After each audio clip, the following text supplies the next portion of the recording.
স্ক্রিনে দেখতে পারতেছেন ভাই, লিখছে কংগ্রাচুলেশন বাংলাদেশ। শ্রীলঙ্কা জিতছে, শ্রীলঙ্কার ছবি দিয়া বলতেছে কংগ্রাচুলেশন বাংলাদেশ। আসলে বাঙালি সব পারে, এটা আমরা সবাই জানি। এবং গতকালকে আমি ফেসবুক যখন স্ক্রলিং করতেছিলাম শ্রীলঙ্কা জিতার পরে রাত্রে, গভীর রাতে, তখন আমি এই পোস্টটা দেখি একজন ভদ্র ভাই সে এটা পোস্ট করছে, নামটা আমি হাইড করে রাখছি। সো সে শ্রীলঙ্কার উইনিং মুভমেন্টের ছবি দিয়ে সে লিখছে কংগ্রাচুলেশন বাংলাদেশ। আসলে সে কোনো কিছু মিথ্যা বলে না বা মিথ্যে লেখে নাই, কারণ আমরা সবাই জানি যে গতকাল আমরা সবাই বা গত 2 দিন আমরা সবাই বাংলাদেশের সবাই কিন্তু শ্রীলঙ্কা সাপোর্টে ছিলাম।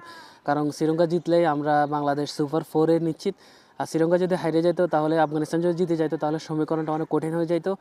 বাঙালি নাও উঠতে পারতো, বাংলাদেশ নাও উঠতে পারতো। এই জন্য কিন্তু আমরা সবাই শ্রীলঙ্কা সাপোর্টে ছিলাম। এবং যখন শ্রীলঙ্কা জিতে গিয়েছে সত্যি, তখন অনেক বেশি ভালো লাগছে। আর বাংলাদেশ যেহেতু সুপার 4 নিশ্চিত করে ফেলছে, সো এই জন্য মানে খুশিতে সবাই কি বলে, শ্রীলঙ্কাকে কংগ্রাচুলেশন না দিয়ে সবাই বাংলাদেশকে কংগ্রাচুলেশন দিচ্ছে। দেওয়াটাই দরকার, কারণ গতকাল ম্যাচটাতে শ্রীলঙ্কা যতটা না খুশি হয়েছে, এর থেকে বেশি কিন্তু বাঙালি খুশি হয়েছে। কারণ গতকাল শ্রীলঙ্কা ম্যাচটা হারলেও তারা সুপার 4-এ চলে যাইতো, কারণ যেহেতু তারা ভালো রান করছে।